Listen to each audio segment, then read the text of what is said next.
Peace and love, everybody. I'm Royce Fletcher Thomason, back for another Sunday Hope and Healing session on today, November 13th, 2022. And we come each week to share love, share light, share healing, actual healing, to offer encouragement and to really support us in our journey and in our desire to live out the best versions of ourselves. And so I'm here, glad to do that today. This is the first time I've actually been doing it from my office. Well, doing a more of a regular version. Last week, I was on the road.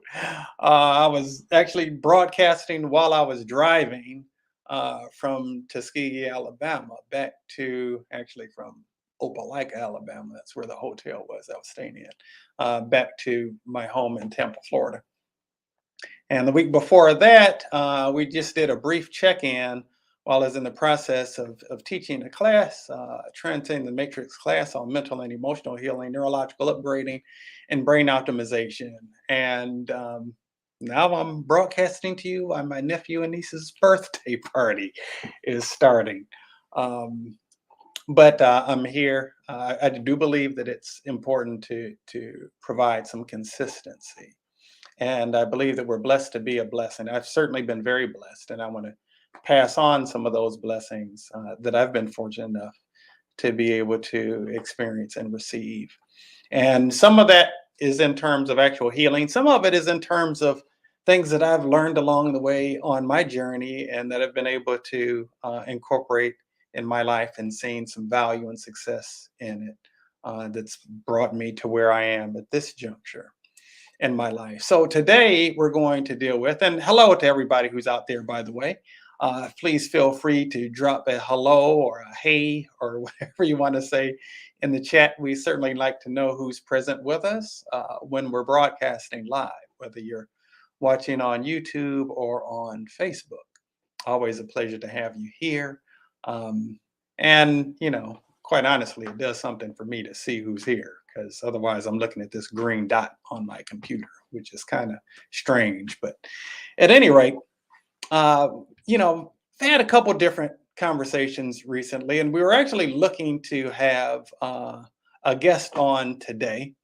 It didn't work out. Some things ended up happening, and he ended up not being able to join us. So we're going in a bit of a different route. But a couple of conversations I've had recently have brought up some things that I want to kind of delve into today. And to a certain extent, this is actually piggybacking off of the class that I was teaching this time 2 weeks ago, dealing with mental and emotional healing, neurological upgrading, and brain optimization. A reality is that we are all spiritual beings having a human experience, whether we consciously recognize that or not. In essence, there isn't a single one of us that isn't working out some stuff as we're going through this human experience. And some of us aren't consciously aware of it, others very much are consciously aware of it. Greetings, a curly conscious king. Peace, love, and light to you. Hope that you're doing well on this Sunday afternoon. And a reality is that there are different things that we encounter, there are different stumbling blocks along the road of our spiritual journey. There are different things that we get tripped up over. There are different areas where we get kind of stuck, right? And a reality is that, we're not going to be able to make it to our destination as long as we're staying stuck, right? That makes sense logically, right? And so I really want to support us in that endeavor to do that. And a lot of the ways, that happens is where we get stuck emotionally. The reality is that there are things that get stuck somewhere in the cells of our body. There are places where we get stuck in our brain, like a scratch on a record. Okay. When I first, a long time ago, back when people were playing vinyl. This is before CDs came and MP3s, and then for nostalgia's sake, going back to vinyl. This is when a vinyl was, you know, the primary form of music being played. Well, that and tapes. And if you got a scratch on the record, you might get to a point where the record is spinning around and then you hit that scratch and then you can't go forward anymore.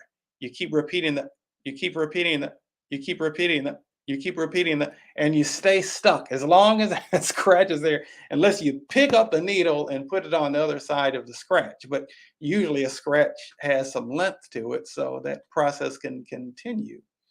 As long as that scratch is there, it's interrupting the groove.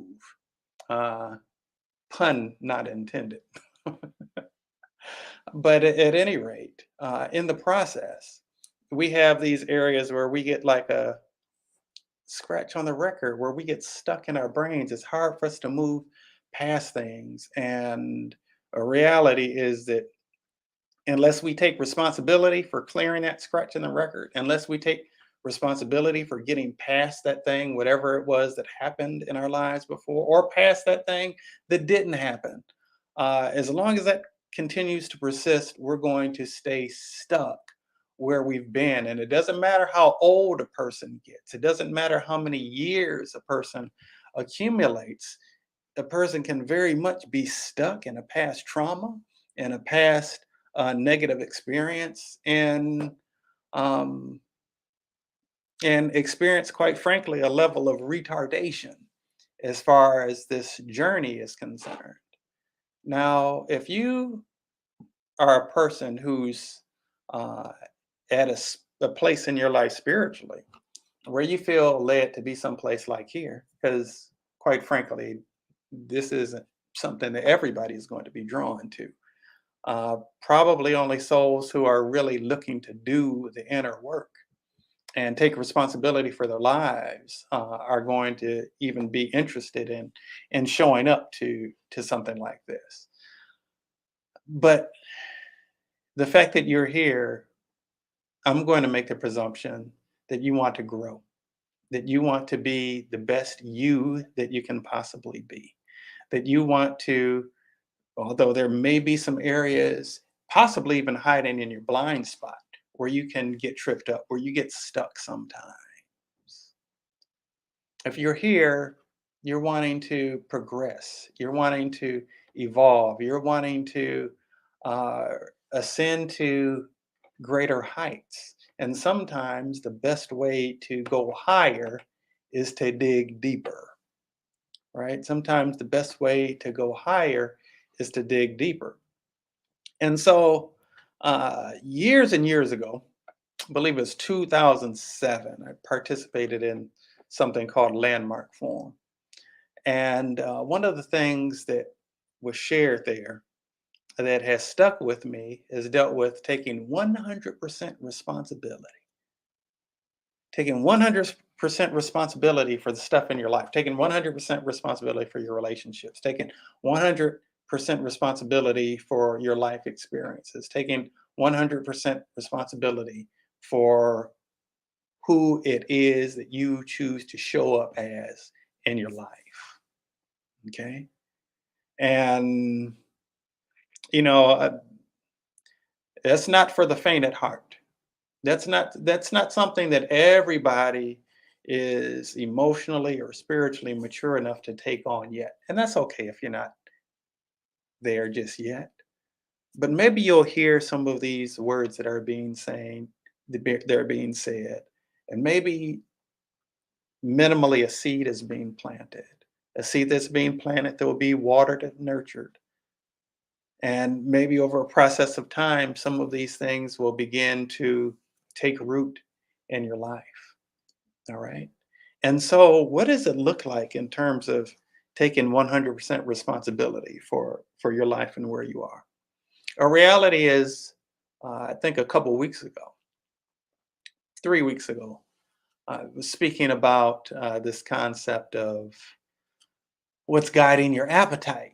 And what's guiding your appetite, I went on to share that for most of us, we don't really even know what's guiding our appetite in terms of our taste. what we're attracted to, who we're attracted to, um, the life situations that we feel drawn to for whatever reason, and continue to repeat. A lot of times we don't even know what's guiding our appetite. What is it that's leading us to be interested in what it is that we're interested in? And a lot of it has to do with how we came up. And quite frankly, some of those things were healthy things, but not all of them were. And some of the things that we've developed an appetite for, some of the things that we've developed a taste for, whether that's food, whether that's entertainment, or the type of people that we feel drawn to in relationships, all types of things of this nature. A lot of it is stemmed on habitual things that we learned, that we were socialized, that we were indoctrinated in, and our upbringing as young people, as children, and not all of that has been healthy. This is why it's difficult for people to adopt a different eating style when or eating habits when they're faced with a very serious, even terminal disease. This is why it's difficult for someone to at times be attracted to the type of person that's actually healthy for them, who they'd actually be compatible with, because what they've developed a taste for is somebody who mimics in some way some unhealthy aspect of their upbringing. And the way that the mind, let me not say the brain, the way that the mind will sometimes operate is, if you believe something, rather than allowing your mind to be changed, you'll recreate things in your mind in order to prove that what you already believe is correct. Was talking with a buddy of mine who was actually going to be on with us today, yesterday, and he was sharing about a situation where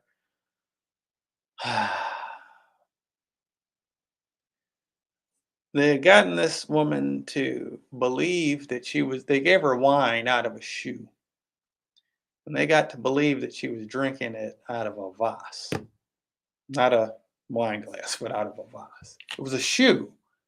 It didn't matter how much logic or reasoning you presented to her. Her mind wasn't able to accept that it was a shoe. It was just a vase that was designed like a shoe. There are things that are suggested to us that get deeply ingrained in our mind. That's why people will go and vote against their own self interest. That's why people end up in toxic, unhealthy relationships, even though they deep down inside know that it's not good or healthy for them. This is why people avoid making life changes, um, that all evidence is pointing to the fact that this life change would be a healthy change that would bring about a greater degree of fulfillment in life, but people still have a hard time doing that. And so, in terms of this idea of taking 100% responsibility, and I didn't know that I was going to be going on and on about this 100% well, to a degree I did. This thing about being 100% responsible is that, ah, frankly, it's easier to play the blame game. It's easier to play the victim. It's easier to make somebody else wrong. Now, I'm not saying that we need to give people continuous passes who violate our boundaries. I'm not saying that we need to give people continuous passes who have proven time and time again that they're toxic for us, and to be involved in any type of engagement with them is not going to turn out well for us. I'm not talking about that. What I'm talking about is getting to a point where we determine, no matter what it was that happened in the past, no matter what our parents did or didn't do, that where I go from here is my choice. No matter what heartache or heartbreak was experienced in life, to determine where I go from here is my choice. To determine no matter what the naysayers might be saying, the disbelievers, the wet blanket layers, no matter what they might be saying, this is the destiny that I choose to walk in. And that's just what it is, right? Part of that is also taking responsibility for what it is that we feel rather than holding somebody else responsible for what we feel. Now, this is a little bit of a tricky one because there is a sweet spot between letting somebody get away with stuff without setting any boundaries and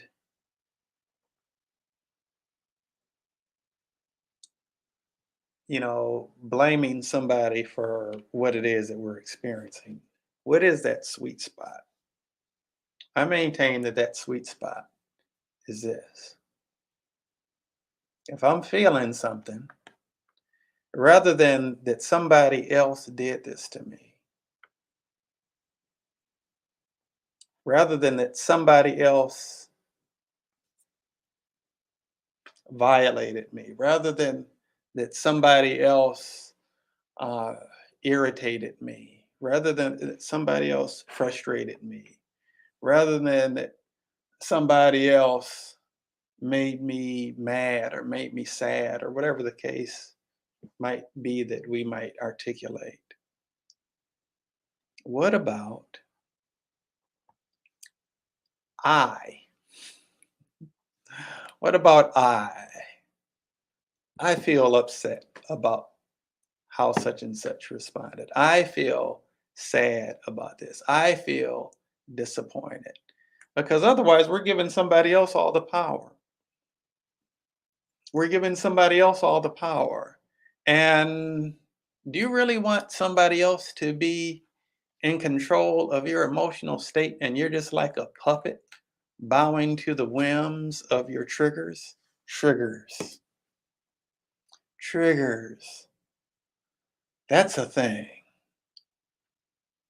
That's a thing. And I want to talk about that for a little bit. Okay. If we can recognize that the negative stuff that we're experiencing with people is where we've been triggered rather than somebody making us feel a certain way or making us do something, that places us in an empowered position. Because if we're able to recognize, and I heard a guy say a long time ago, and I have taken that on for myself in my own life journey. Remember, he said that if I'm irritated, if I'm feeling irritated, it's not that that person irritated me. I can only experience irritation if the irritation exists in me. And I've taken that on, and I've found that to be very powerful, and I find there to be a tremendous amount of truth in that. If something is coming up for you, it's because it's down inside of you. If irritation is coming up for you, the irritation is in you. If sadness is coming up for you, the sadness is in you. If hostility and rage are coming up for you, the hostility and the rage are inside of you. There was a very good friend asked me, this is a long time ago, what are you angry about? And my response was, I'm not angry. What are you talking about? And so then, they took it a little bit deeper and said, okay, well, what are you enraged about? The reality is that, yeah, there was some stuff that I was quite upset with, but I didn't give myself permission to acknowledge it. Is there anything that you're not giving yourself permission to acknowledge? A feeling, an unprocessed something that you've buried deep inside of you that you're not allowing yourself to process? It came up again in this conversation with this friend yesterday. Um, the idea of being mad at God. Practically every person has been mad at God. It's just that most people don't feel comfortable owning that. There's a sense of shame that can come with that. How can I possibly be mad at God? Right? Doesn't, listen, the way that things should be and the way that things actually are often not the same. One could say, you know, it's November. It's not supposed to be such and such degrees outside. Well, what it's supposed to be have to do with what it actually is. What you got to deal with is what the actual reality is, independent of what the supposed to be is. And let me tell you this: there isn't a single soul on the planet whose anger God can't handle, and God doesn't need to punish you for the anger, but would much rather you be man enough or woman enough to own it. Because as long as you're failing to acknowledge it, you're being stuck in it. That's something we were talking about earlier, about these pitfalls on the journey that we get stumble over, places where we get stuck. Quite frankly, there are a lot of people who've experienced some trauma in their lives and are pissed off at God because you feel like God allowed it to happen. And you may not give yourself permission to acknowledge that anger. Guess what? God can handle it. And guess what else? It's not a secret to God. Quite frankly, it's not a secret to a lot of other people either.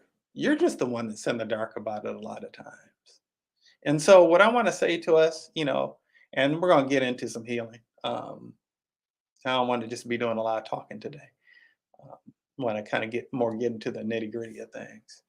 The reality is that anything that you fail to acknowledge, that thing is going to continue to persist until it gets your attention enough for you to do something about it. And so that's maybe you're here today because deep down inside, there's a part of you that wants to do something about a place where you've been stuck, a place where you've been faltering, a place where you're, you know, having a difficult time and don't seem to be able to get past. And you're in the right place. And so we're gonna take some time out now to do some healing.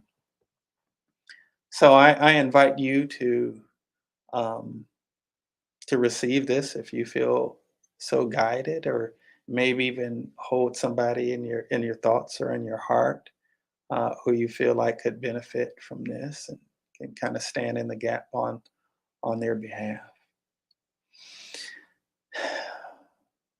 God, you are a healer. You are the healer, and there's nothing that is beyond your healing power.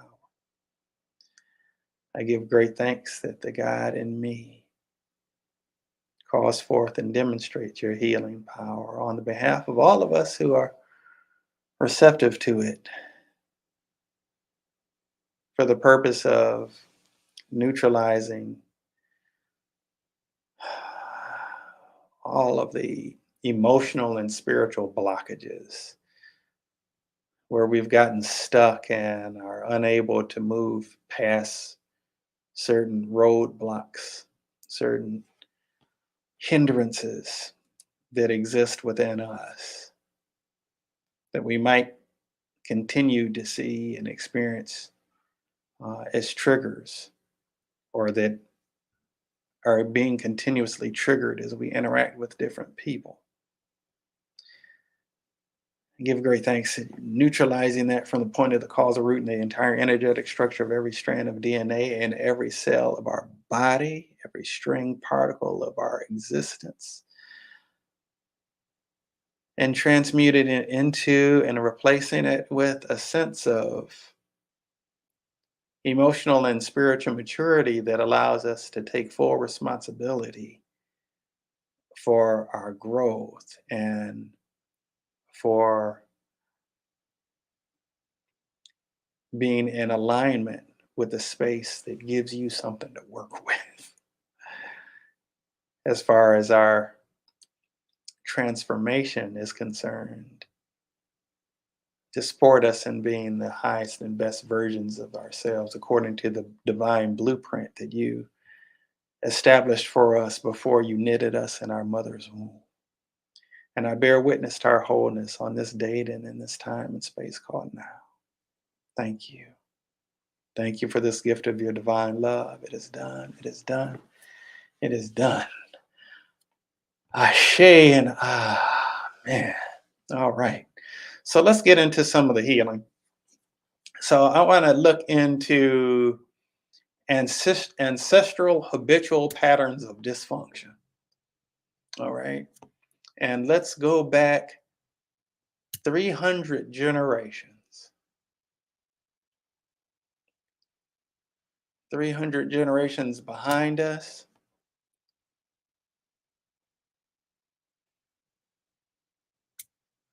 319 generations behind us.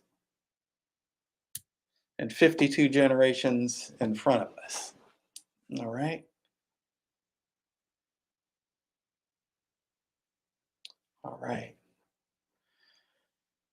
And when I look at,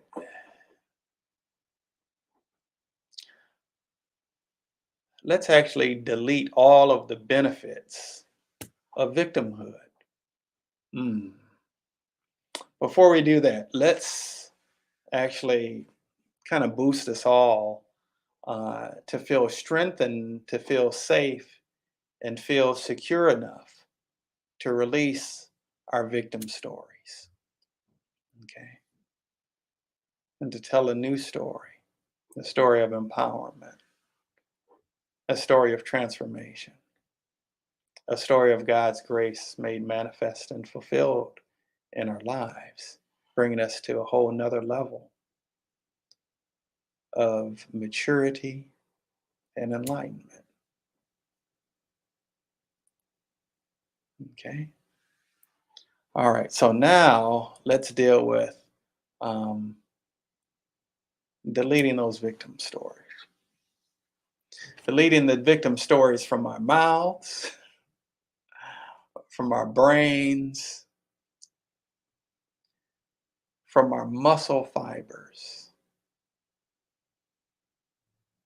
See, the brain exists inside your head. Your mind exists in every cell of your body. I want to remove these stories from our muscle fibers, from our bone marrow,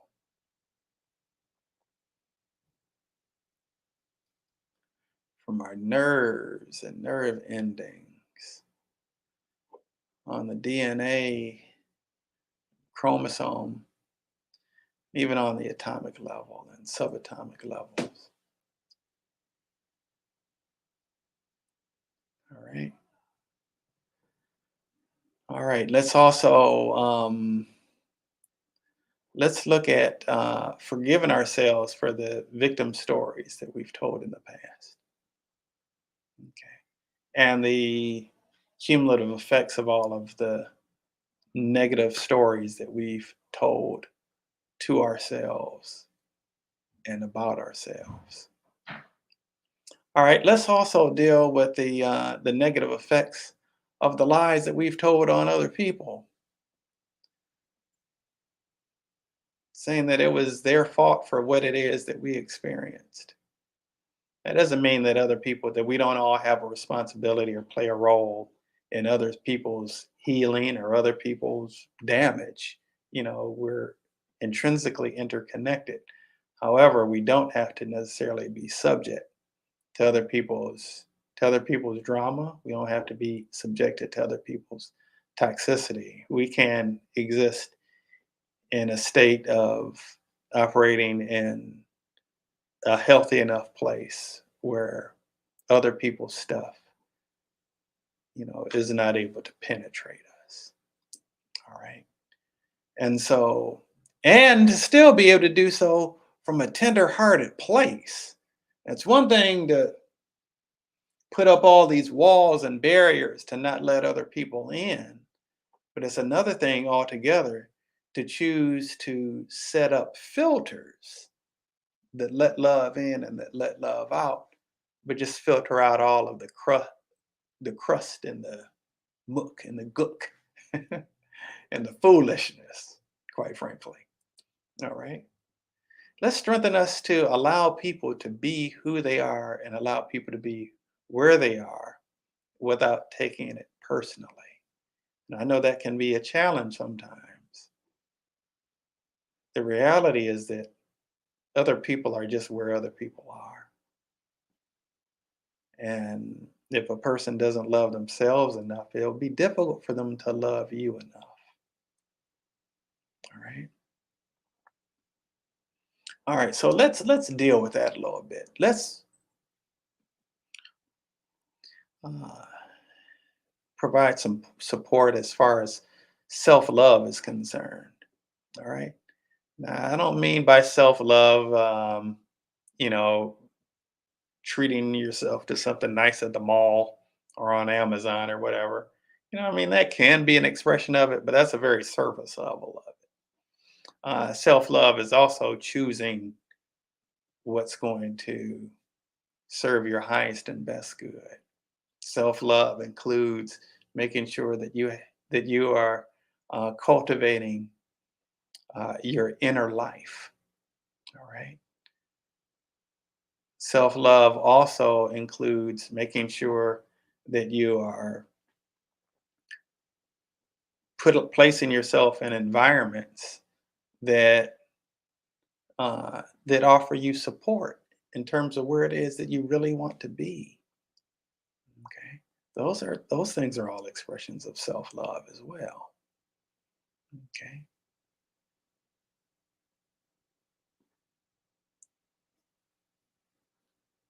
all right. So let's also help us to forgive people who aren't able to love us the way that we want it to be,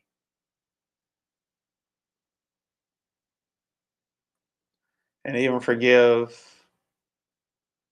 them for loving us enough to walk away. There's some situations where a no was a blessing. We didn't accept it as a blessing. We didn't receive it as a blessing, but the no was a blessing.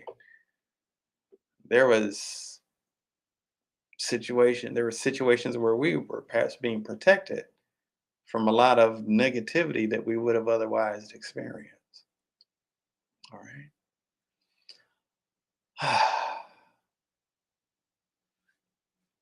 All right. Now, there's something else that's coming up, and that's degrees of self-loathing that we've had. Self-loathing that we've had from poor decisions we've made, from things that we've taken on from other people in terms of lessons that we learned that made us question or resulted in us questioning our value and our worth.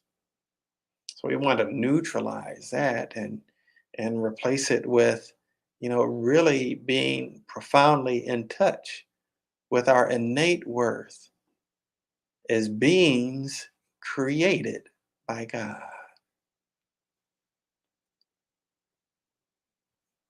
Our innate worth isn't subject to even how well we live our lives.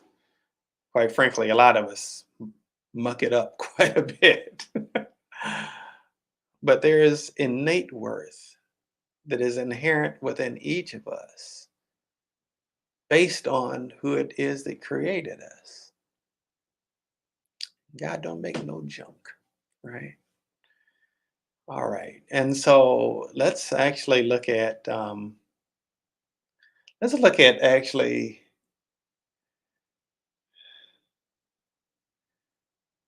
awakening um, awakening the wisdom that's been buried within us. Okay, awakening the wisdom that's been buried within us. Sometimes it can be convenient. Sometimes we can be conveniently ignorant. um, let's replace that convenient ignorance with with the divine wisdom and insight to be able to go the right direction, move in the right way. make healthy decisions. And the intestinal fortitude, the guts, the courage, the discipline, the determination of doing the right thing for the right reason. And actually, to be able to experience a sense of fulfillment in doing the right thing for the right reason.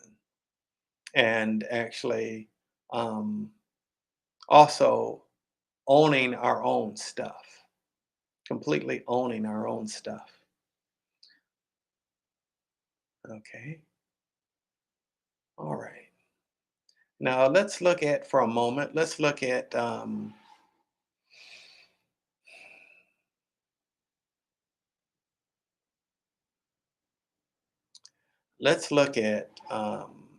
challenges that we might face in trying to develop new habits in our endeavor to develop new and healthier habits. It can sometimes take a little while for a habit to develop, and it can sometimes take a little while for a habit to be broken.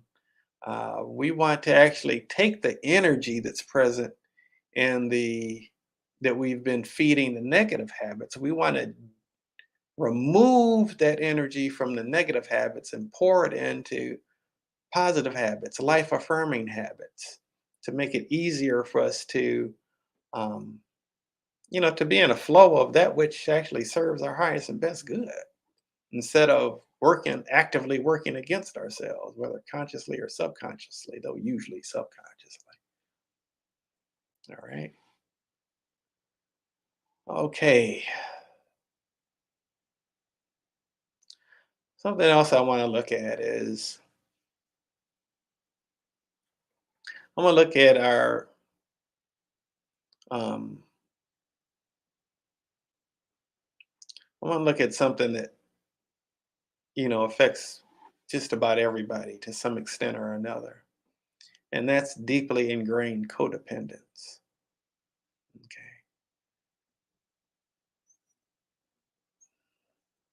All right. And with respect to that, and codependence is really just an addiction rather than being addicted to, you know, nicotine or alcohol or whatever other drug.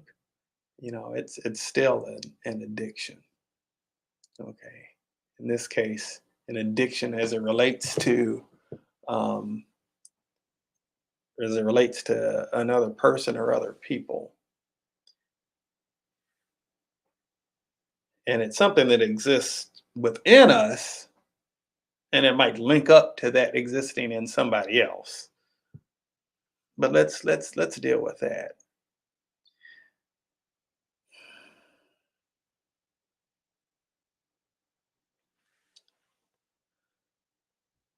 and move from codependence to interdependence. So the reality is that we all need each other. That's just part of the design. Part of the way we're designed is to need each other, to be here for each other. No person is an island unto him or herself. We all are in this thing together, whether we recognize it or not, we all have responsibility to ourselves and to one another in terms of the greater body of humanity. And so we very much do need each other, but not in a sense to fill a void that exists within us with somebody else. Okay. Um, but to be able to actually relate to one another from a standpoint in a position of wholeness, embracing other people's wholeness as well as our own wholeness. Okay. All righty. All right, and let's look at some other like stagnated emotions real quickly. That's something that's come up. And so I want to look at fear, particularly the fear of change. All right. Sometimes we think that, fear of change is kind of like fear of the unknown. We get comfortable with something, we get used to it. And so change or something new can sometimes be a little bit scary, or it can be exciting. It can be invigorating. It can be thrilling. And so let's replace that fear of change with um, joy in being in the flow of God's guidance. All right.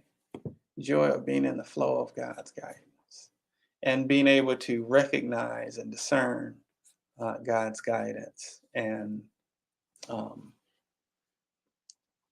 and willfully flow in the guidance rather than willfully flow against it or willfully work against it like a salmon trying to swim upstream. um, Boy, there are a lot of times where we're working against ourselves as human beings.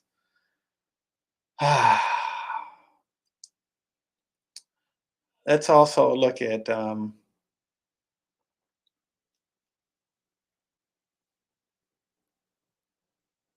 let's work a general sense of irritation, okay, and replace that irritation with internal peace, peace of mind, um, and feeling authentically empowered within ourselves. You know, if it's difficult to be empowered and irritated at the same time, right? Because if you're irritated, somebody else is pulling your puppet strings. Okay. And even if you're irritated with yourself, it's not bad that that comes up sometimes, but own it and move past it. The only way you can move past it usually is to acknowledge its existence. Allow yourself to get to the other side of it and take responsibility. All right. It's also let's also just kind of deal with the collective consciousness of humanity and the collective consciousness of people in our inner circle, people that we let in our inner circle. Okay. Our sphere of influence. Okay. A lot of times people are bringing their brokenness to this scenario, into the environment, to the collective.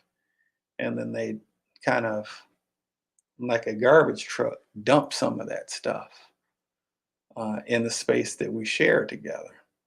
All right.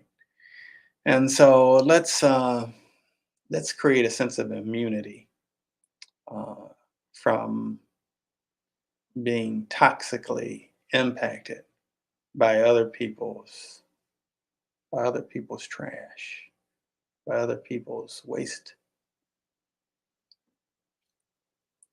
All right. And also, let's boost us in not,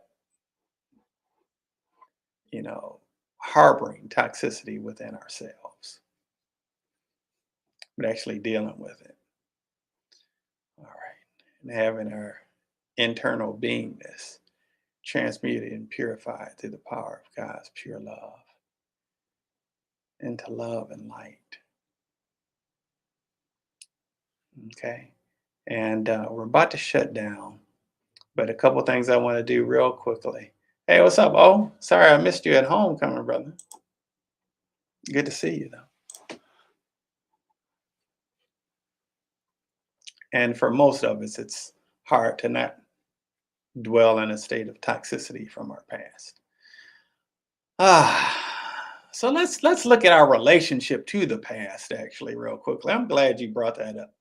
Let's look at our relationship to the past and redefine our relationship to the past and go back to that person that we were in the past and serve as a role model to the version of us that existed in our past where that toxicity was developed.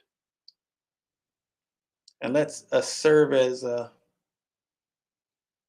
vessel of encouragement and support and unconditional love. Okay.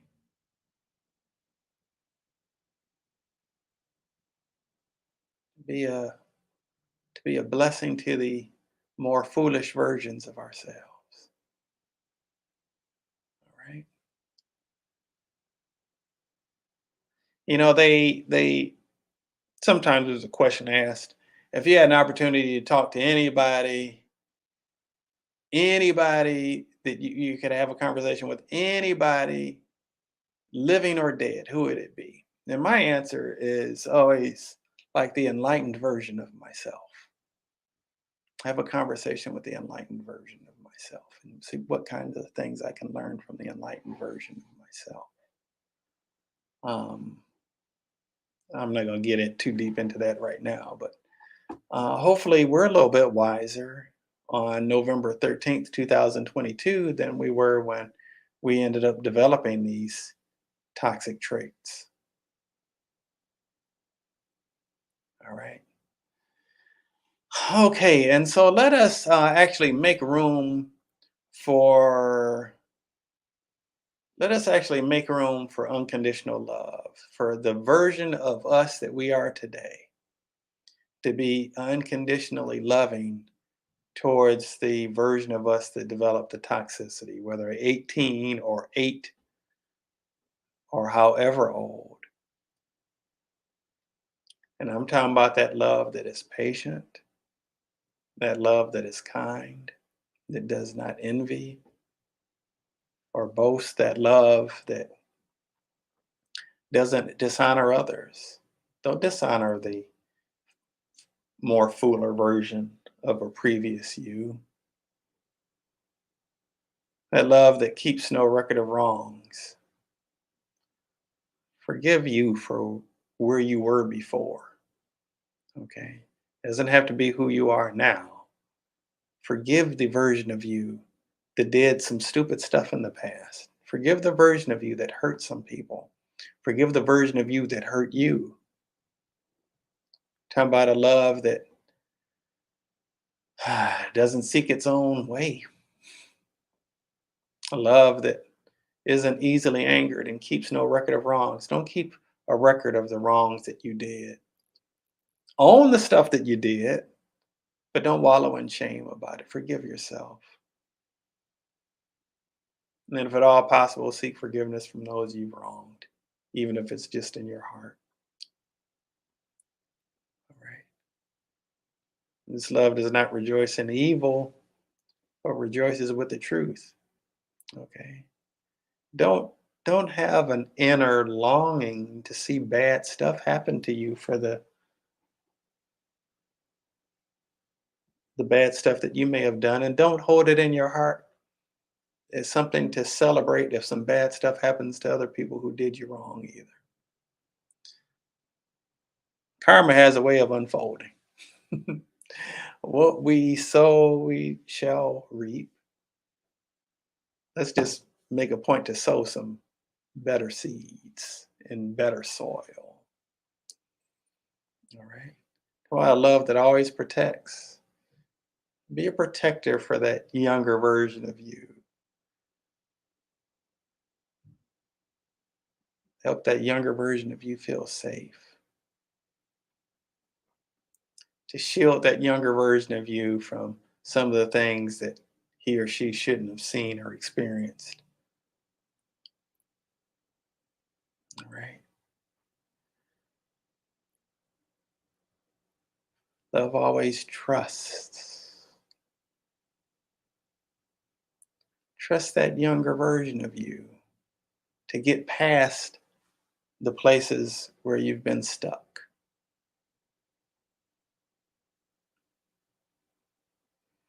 Love always hopes. Maintain a healthy hope for better things unfolding in your future.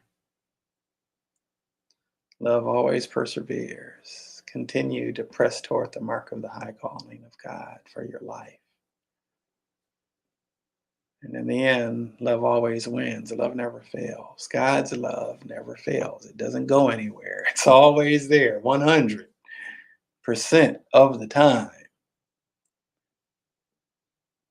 Let's subject ourselves to that love and then reciprocate it.